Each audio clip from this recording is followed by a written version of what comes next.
வணக்கம் மக்களே, சற்றுமுன் கிடைத்த தகவல் ஒன்றை பார்க்க போகிறோம். செந்தில் பாலாஜி ஜாமீன் வழக்கு கைவிரித்த நீதிமன்றம், புதிய தீர்ப்பு குஷியில் இடி. இந்த ஒரு தகவலை பற்றி தான் நாம் பார்க்க போகிறோம். தகவலை பார்ப்பதற்கு முன்னதாக நீங்கள் நம்மளுடைய சேனலுக்கு புதிய பார்வையாளர்களாக இருந்தீர்கள் என்றால் மறக்காமல் நம்மளுடைய சேனலை சப்ஸ்கிரைப் செய்து வைத்துக் கொள்ளுங்கள் மக்களே.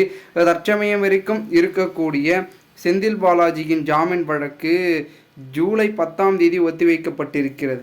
அதாவது என்னவென்றால், சட்டவிரோத பண பரிவர்த்தனை தடுப்பு சட்டத்தின் கீழ் அமலாக்கத்துறையால் கைது செய்யப்பட்டு சென்னை புழல் சிறையில் அடைக்கப்பட்டிருக்கும் திமுகவின் முன்னாள் அமைச்சர் செந்தில் பாலாஜி தனக்கு ஜாமீன் வழங்க கோரி சென்னை உயர் நீதிமன்றத்தில் தாக்கல் செய்திருந்த மனுவை நீதிமன்றம் தள்ளுபடி செய்ததை அடுத்த உச்ச நீதிமன்றத்தில் மேல்முறையீடு செய்துள்ளார். அதில் இந்த வழக்கு நேற்று விசாரணைக்கு வந்த பொழுது அமலாக்கத்துறை தரப்பில் மத்திய அரசு வழக்கறிஞர் வேறொரு வழக்கில் வாதாடுவதால் வழக்கை ஒத்திவைக்க வேண்டுமென அமலாக்கத்துறை கோரிக்கையும் விடுத்தது. அதற்கு எதிர்ப்பு தெரிவித்த செந்தில் பாலாஜியின் தரப்பு குறைஞ்சபட்சம் நாளை தினம் இந்த ஒரு வழக்கை விசாரிக்க வேண்டும் எனவும் வலியுறுத்தி இருக்கிறது. மேலும் அப்பொழுது இந்த ஒரு வழக்கை விசாரித்த உச்சநீதிமன்றம் நீதிபதி ஜே ஓகா செந்தில் பாலாஜியின் ஜாமீன் வழக்கை விசாரணைக்கு இன்று சாத்தியமே இல்லை என்று நேற்றைய தினம் குறிப்பிட்டிருக்கிறார்.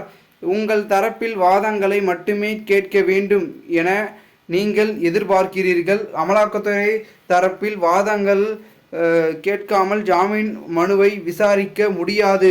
எனவே ஜாமீன் கோரி செந்தில் பாலாஜியின் மனுவை ஜூலை 10ஆம் அன்று பட்டியலிடப்பட்டு என கூறி வழக்கின் விசாரணையை ஒத்திவைத்ததோடு எங்களுக்கும் அனுபவம் இருக்கிறது என்று குறிப்பிட்டிருக்கிறார். நாங்கள் உங்கள் பேச்சை கேட்காமல் ஆனால் உச்சநீதிமன்றம் விடுமுறையில் இருக்கும் பொழுது வேறு வழி இல்லை என உச்சநீதிமன்றம் நீதிபதி கருத்து தெரிவித்துள்ளார். இதனால் செந்தில் பாலாஜி தரப்பு அதிர்ச்சியில் ஆழ்ந்துள்ளது. இந்த ஒரு தகவல் என்பது தற்பொழுது திமுக வட்டாரங்களில் பெரும் ஒரு பரபரப்பை ஏற்படுத்தி வருவதாகவும் தகவல்கள் என்பது ஒரு பக்கம் வெளியாகி கொண்டிருக்கிறது. அதை பொறுத்திருந்து பார்க்கலாம் என்ன நடக்கிறது என்பதை. மேலும் இதுபோன்று நீங்கள் அரசியல் சார்ந்த தினசரி உண்மை நிலவரங்களாம் தெரிந்து கொள்ள நம்மளுடைய சேனலை சப்ஸ்கிரைப் செய்து வைத்துக் கொள்ளுங்கள் மக்களே. நன்றி, வணக்கம்.